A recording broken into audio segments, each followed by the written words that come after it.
Eu acho que assim, tem quatro grandes feitos assim que eu acho que são importantes, né, nessa gestão, na minha gestão como secretária de Cultura, né, que foram duas conquistas que eu foquei muito a gestão, né, da secretaria nos equipamentos culturais, né, em infraestrutura cultural e também na questão de certificação internacional, de como Paraty poderia trocar com outras cidades, internacionalizar com esse foco na economia criativa, né? Então a gente sair simplesmente daquela visão de que o poder público deve financiar as atividades culturais, dos agentes culturais, né?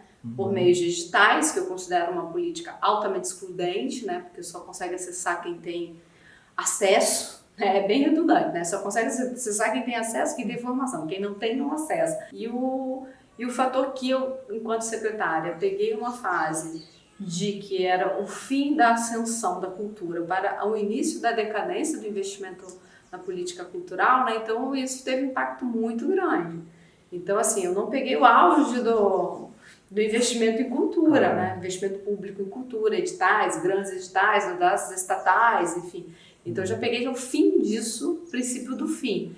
Então, teve uma queda brusca na questão de recursos para a cultura, tanto municipal, como estadual, como federal, como editais, como, né, até mesmo o financiamento dos próprios festivais, né, eles chegaram no ápice em 2012, depois isso começou, né, a cair a partir de 2013, até que hoje é quase ínfimo, assim, bem pequeno, o recurso que tem destinado aos festivais. Então, o foco era buscar alternativas, né, para esse investimento direto, né, de investimento público na cultura, de como a gente poderia se transformar, se reinventar a partir da cultura. Então, com esse foco na economia criativa.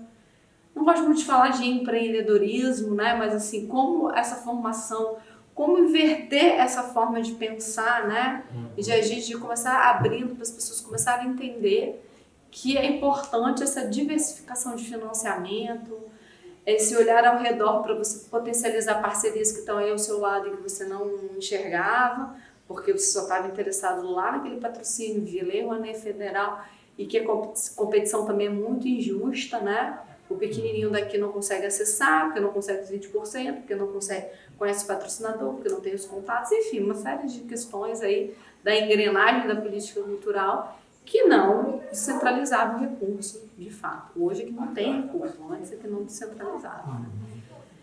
Então, eu acho que tem quatro grandes marcos, né, que eu coloco na gestão. Eu acho que o primeiro foi essa Casa da Música, que era uma casa que estava em ruína, praticamente em ruína, estava tudo caindo, telhado, enfim, o piano que tem lá agora na sala de mentorias estava aqui com uma cascata caindo em cima dele, enfim, assim, era cenário de assim, terra arrasada mesmo, né? Então aí eu comecei a implementar um outro modelo de financiamento mesmo do próprio equipamento da política cultural da prefeitura, que foi parceria público-privada, não exatamente isso, mas assim, com a Associação Paraty Cultural, que faz a gestão da Casa da Cultura, a gente elaborou o projeto, aprovou na Lei Rouanet, captou recursos da iniciativa privada e via Lei Rouanet e doações de pessoas físicas, né? E essa obra e todos os equipamentos, toda a infraestrutura dessa casa que foi colocada no chão, ela foi reconstruída da areia, 100% com recursos captados, né? Então isso é um feito enorme, né? Com um projeto específico feito para este lugar, arquitetônico, que também é um grande gargalo da gestão pública, são os projetos de qualidade de arquitetura, né? Que não consegue, porque não tem equipe, enfim, toda essa questão que não consegue, porque não tem equipe, não, enfim, mas esse projeto é um bom projeto do Eduardo Jäger, que fez outros equipamentos culturais bem importantes. Então, a gente também contou com o apoio da Fundação Roberto Marinho, como assessoria técnica, parceria técnica, né, que a gente conta com eles também na Casa da Cultura. Então, isso, a gente também saiu diante de uma falta de diálogo e de troca com a Fundação nas gestões anteriores. A gente retomou essa relação, né, e de construção, então isso é muito importante, diálogo, construção e troca, e qualificação também profissional da equipe, né, gestora da casa, também potencializando novos patrocinadores, inclusive para a Casa da Cultura, que também eu acho que aí a Casa da Cultura tem um papel fundamental a partir da minha gestão, que é a primeira vez que a Casa da Cultura, como equipamento público municipal, com a gestão feita, gestão publicizada, né, que é pela Associação Paraty Cultural, consegue aprovar o primeiro plano anual de atividades na Lei Rouanet e consegue captar quase 100% dos recursos previstos no plano anual. E a gente tem uma série histórica importante, que é com captação de 2014 a 2020, né? Somando todos os anos, soma um valor de quase 9 milhões de reais captados.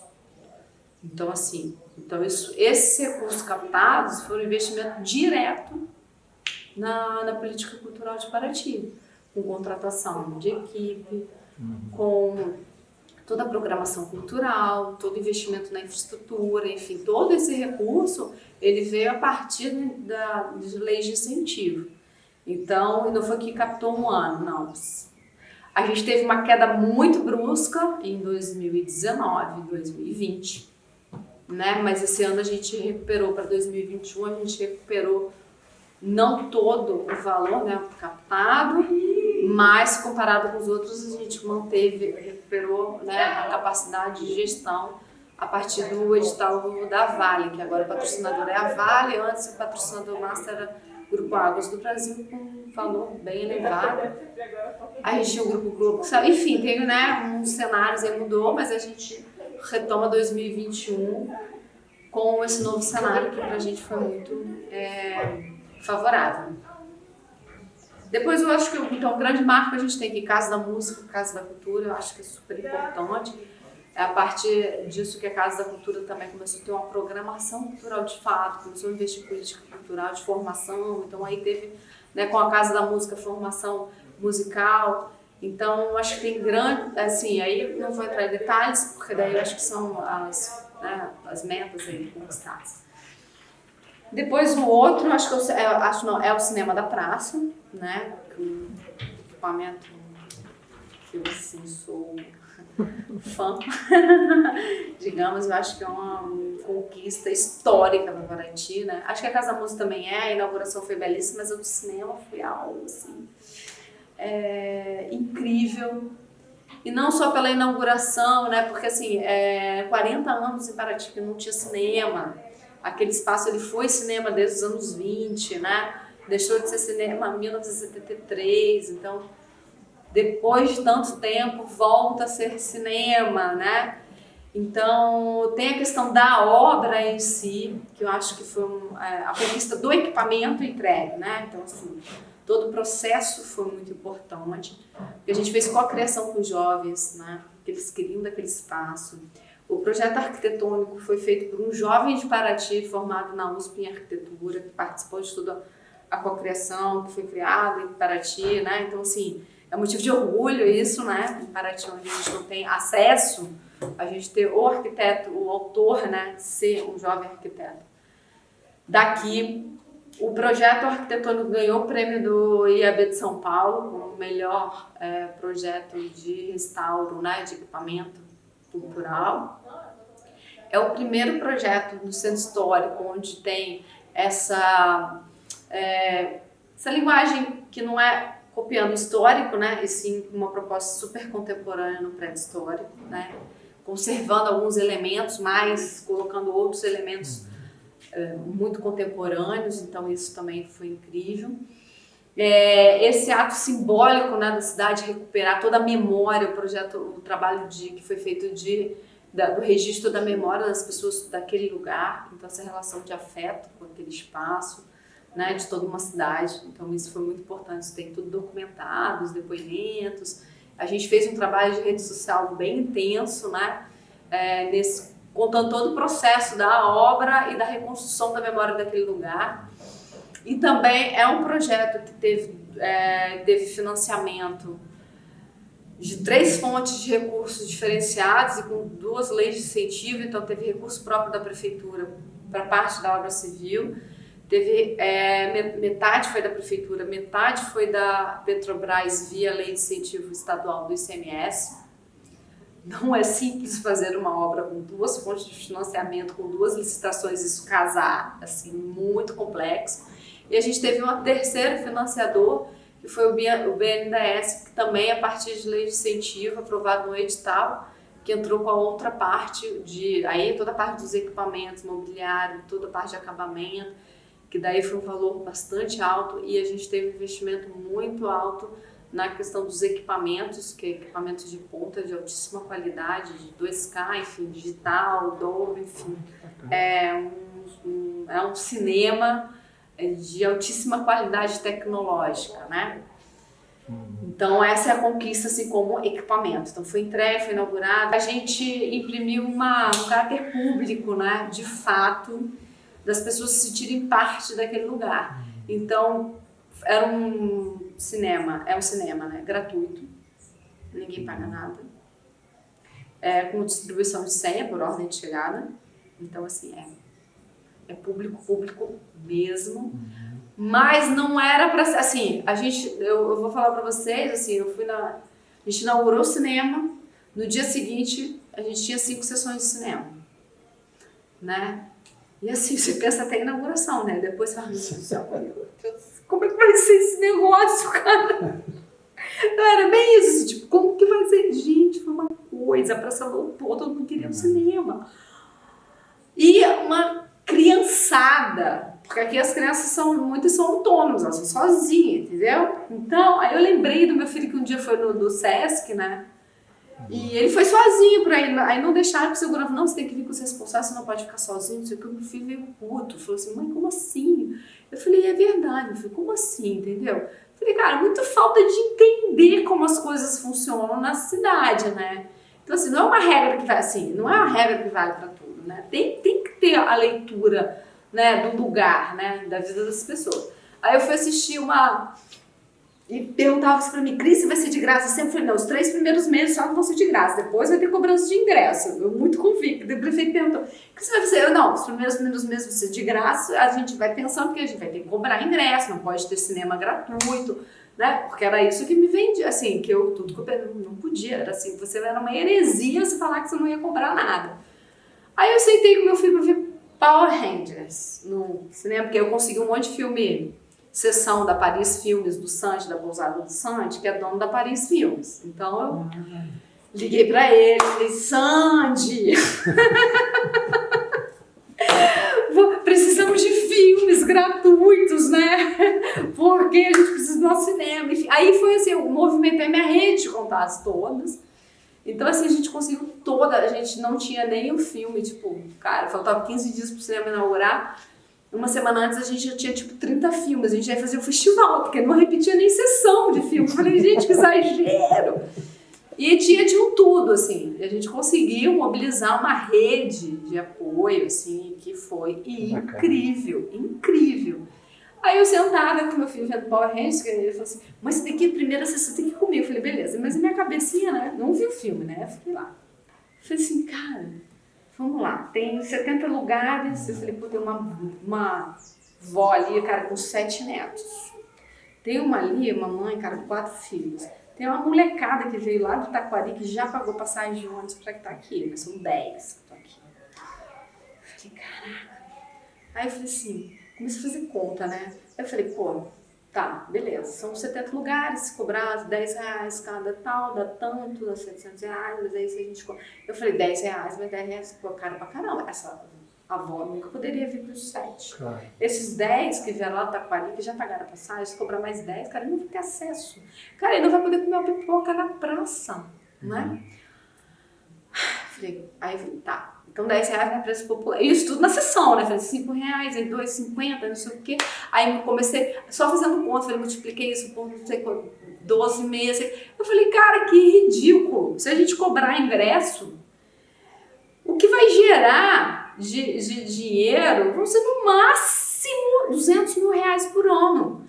A Secretaria de Cultura, a Prefeitura tem que encarar que ela não vai cobrar nunca e que ela investe R$200 mil, é um investimento. Que todo mundo tenha o mesmo acesso. que não há nenhum impeditivo para ninguém entrar no cinema. Menina, teve moleque que assistiu as 4 sessões, uma atrás da outra. Ele saía para ir ao banheiro e ela pegava sempre para ter a senha do próximo e voltar. Ele tinha isso aqui é demais, isso aqui é de graça, eu preciso de dinheiro. Eu falei, cara.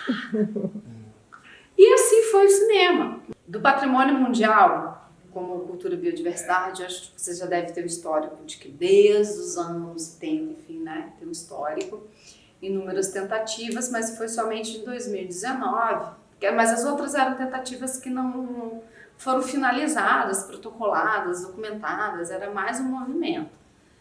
De fato, em 2009, mas foi como o Caminho do Ouro, então, mais um dossiê equivocado, porque o Caminho do Ouro que colocava era desde ali da divisa só de Cunha para Paraty, mas isso não é o Caminho do Ouro, né? Quando você fala de um bem para ser excepcional, ele não pode, ele nunca, e é mundial, ele não pode ser circunscrito a um município. Ele tem que ser o bem, né? Então foi negada, e precisou rever, e até que foi direcionada para sítio misto. Por que sítio misto, né? Porque Paraty, como um bem apenas cultural, não tem relevância e excepcionalidade se comparado com as outras cidades históricas que já estão inscritas, né, na lista do patrimônio mundial. Então ela não tem nenhuma excepcionalidade, né? Não é nem mais uma, né? Porque ela é muito aquém da riqueza histórica e de patrimônio material, né? A gente não está entrando no material. Então, quando veio para a mudança como sítio misto, né, aí cultura e biodiversidade, né, a parte cultura e a parte ambiental, foi bastante complexo de se entender esse conceito, né, porque aí ampliou também o sítio, né, com a inclusão do Parque Nacional da Serra da Bocaina, que não está nos limites apenas do município de Paraty, e também a Ilha Grande, que daí está no município de Angra dos Reis, né. Então, isso gerou bastante conflito, né, político mesmo, de que, como assim que a gente vai ter Ilha Grande, que é de Angra, que Paraty sempre que fez o negócio, nossa, como é que a gente vai incluir a Ilha Grande? Não é, a Ilha Grande é de Angra, é só nosso patrimônio mundial, não tem que incluir nenhum outro município. Não, a gente só aceita se não entrar o Parque Nacional inteiro, só na divisa de Cunha para cá. Aí os ambientalistas falavam assim, olha, o passarinho não entende que ele vai ali na divisa, ele vai dar meia volta, porque ele não vai voar no município de Cunha, no estado de São Paulo. O peixe não entende que ele não vai ali na Ilha Grande, né? Porque não, só tem aqui que assim, não é. E vou te falar, quando você chega, já for a Pedra da Macela, lá no Alto Cunha, né? É Paraty, Pedra da Macela, é um mirante maravilhoso. Vocês têm que ir lá, porque você só entende o que é esse sítio misto Paraty, cultura e biodiversidade, que tem a Ilha Grande, que tem esse parque lá em cima. Aí que você entende. Quando eu fui lá, eu falei assim, entendi tudo. Porque é, de fato, né, um sítio que é excepcional, assim, recomendo, tá? Então, foi bastante complexo, né? Porque também a gente estava em umas turbulências políticas locais, né? Enfim, a gente teve, inclusive, uma eleição suplementar no meio do caminho, enfim, né? Uma série de questões. Mas é muito importante isso, mas não, como tinha vários conflitos internos, né? Tanto da área ambiental com a cultural, de sentar e de discutir que as comunidades tradicionais são altamente relevantes para a preservação ambiental, não é todo ambientalista que entende isso e que apoia as comunidades permanecendo nas unidades de conservação, né? Então, aí tiveram muitos conflitos. E também tinha um processo muito desgastado disso, de agora a gente vai ser patrimônio mundial, não vai, não. Que também houve uma decisão de vamos manter tudo meio quieto fazendo, e se a gente de fato for certificado, daí se comemora e se implementa. Como a gente decidiu, porque aí foi um processo todo pela Secretaria de Cultura, né? Então assim, não... O do Patrimônio Mundial também foi liderado pela Secretaria de Cultura, mas tiveram outros participantes do governo federal, porque uma candidatura a Patrimônio Mundial precisa ser uma candidatura do governo brasileiro, não pode ser do município. E da cidade criativa é o contrário, é pelo município, o município que apresenta. Então, na mudança de gestão, da primeira gestão do prefeito Cazé para a segunda, que daí eu renovei, né, eu continuei, foi quando eu me questionei assim, bem, na primeira gestão a gente conseguiu os 2 equipamentos, que é o cinema e a Casa da Música e a Casa da Cultura, estruturados. O que a gente faz agora nessa virada? Aí eu falei, aí foi a nossa aposta pela economia criativa. Foi aí que a gente foi buscar o título, né, que foi, assim, um trabalho bastante árduo em muito pouco tempo, né, e depois, até a interação com as outras cidades no mundo e tal, e no Brasil mesmo, a gente foi um feito assim quase que heróico, não é querendo me gabar não, mas a gente fez o nosso dossiê em um mês. E tem cidades que levam 2 anos fazendo. Assim. Então a gente decidiu fazer em março, vamos fazer, eu fui a Brasília num encontro lá, conversei com a coordenadora de cultura da Unesco, falei do nosso interesse em fazer, só que a gente queria fazer em gastronomia. E ela tentou me convencer que não, que era literatura por causa da Flip. Cidade criativa, né? Então, assim, uma rede. A gente tem que ser um setor econômico que tenha assim, que tenha uma cadeia ampla. E não somente, assim, e eu falei, e da literatura a gente não tem. Primeiro que a gente não tem história, porque a gente não tem tradição de literatura, de escritores, de registros literários, a gente não tem. A nossa tradição oral, ponto. E que nem foi registrada. Sim, não temos. Falei, nós não temos mercado, não temos a produção, não temos a editora, não temos. Não tem cadeia produtiva, só tem um evento. E, assim, e nem bibliotecas municipais consolidadas, equipadas, estruturadas, a gente não tem um programa de incentivo. Eu falei, cara, a gente tem leitora. Eu falei, cara, não tem. Eu falei, você está totalmente equivocado, você precisa, eu acho que, se repensar essa história. Daí eu falei, nem pensar, literatura, não é um evento. Então aí a gente falou assim, é gastronomia. Sabe por quê? Porque a gente tem desde o que se planta, o que se pesca, até o que se descarta nos restaurantes. Então, assim, é uma cadeia super ampla, é a que mais emprega na cidade, né? Se você considera também que hospedagem tem gastronomia, né? E a gente tem uma forte tradição na questão gastronômica, que é relacionada às nossas raízes, né? Africanas, indígenas, caiçaras, europeias, enfim, toda essa mistura que dá o que somos. A gente é o maior pesqueiro de camarão branco do estado do Rio de Janeiro. Então, assim, é o maior produtor de palmito jussara. Então, assim, tem uma potência aí a se desenvolver. É uma diversificação econômica para o turismo importante, com as agroflorestas, com a pesca artesanal, enfim, uma série de questões. E foi isso que foi contemplado no nosso dossiê, né? Então, a gente optou por isso. A nossa maior dificuldade na construção do dossiê, que foi integralmente feito pela Secretaria de Cultura, foram os dados, que a gente não tinha dados, né? Brasil, né? Não tem dado, em Paraty ainda não tem dados de nada. Então a gente contemplou isso que não era, a gente teve 3 compromissos internacionais e 3 nacionais, 3 locais, né? Os locais foram o mercado de peixe, que foi concluído, o Centro de Formação e Economia Criativa, o CEFEC, que está sendo construído, deveria já estar pronto, mas por uma série de questões burocráticas, políticas, enfim, ainda não está pronto. E o Observatório da Gastronomia, que esse de fato a gente não conseguiu fazer autonomamente, porque é algo muito difícil fazer dentro do poder público, né?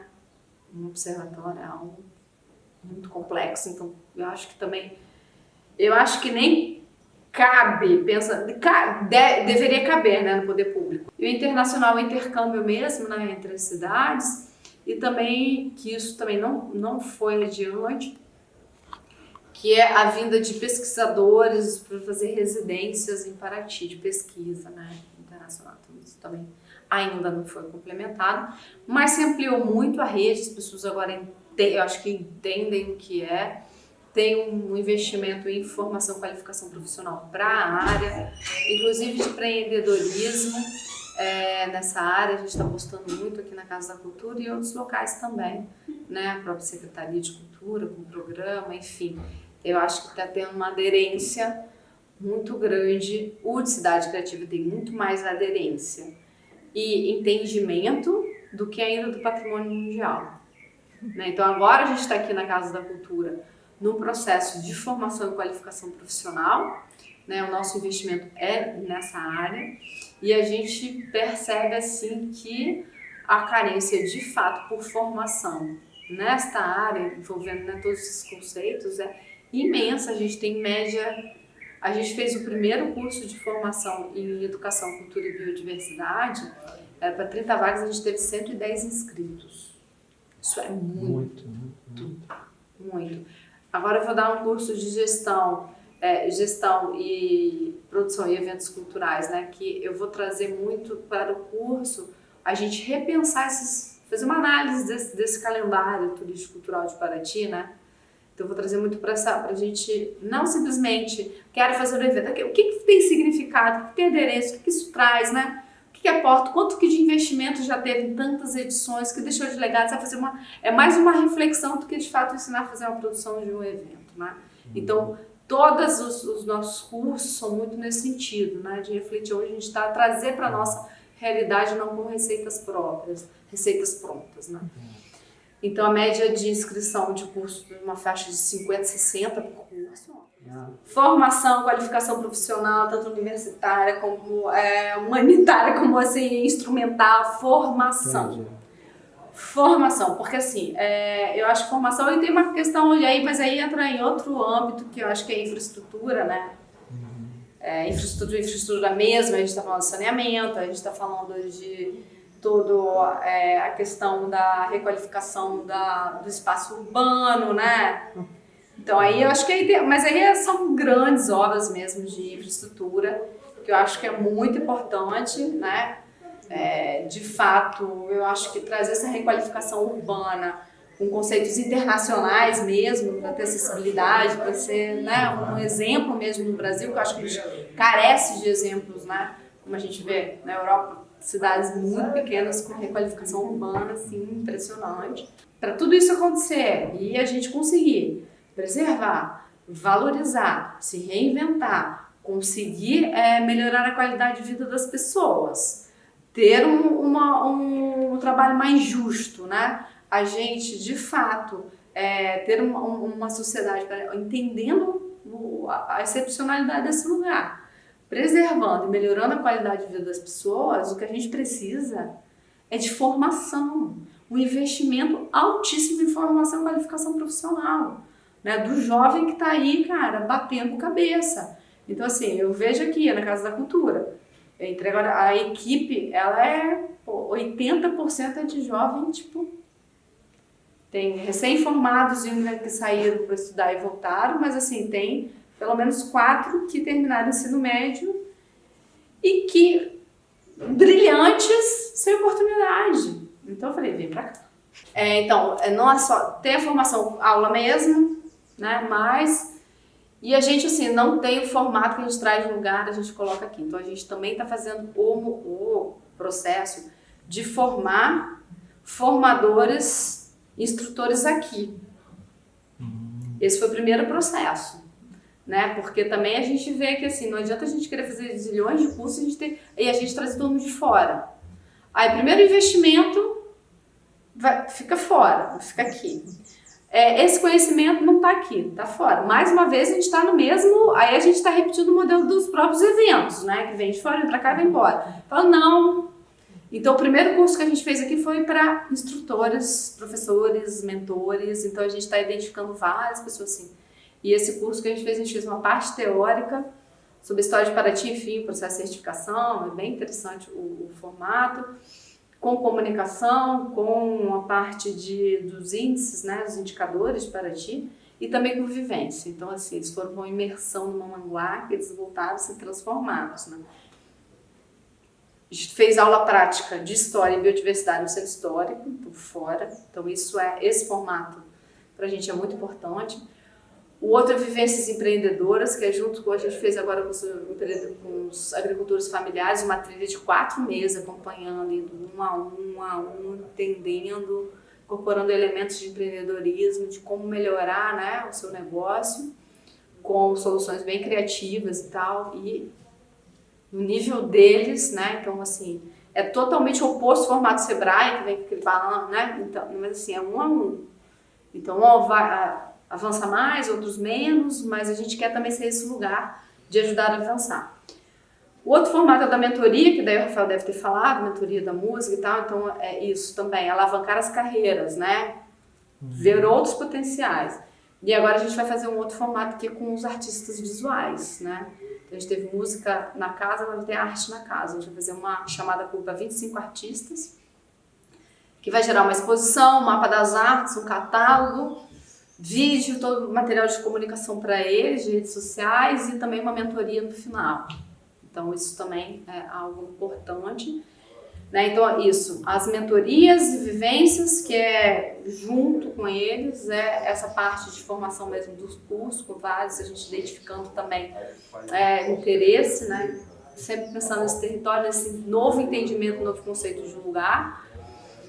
E por último, e eu considero até provavelmente o mais importante, que é o Expedições para Ti, que esse é com adolescentes, que é um módulo, a gente começou agora, primeiro o piloto, a gente escreveu no edital, a gente pretende que no ano que vem, 2 anos, a gente atinja todos os alunos de 8º e 9º ano de Paraty, com 6 expedições no território da cidade.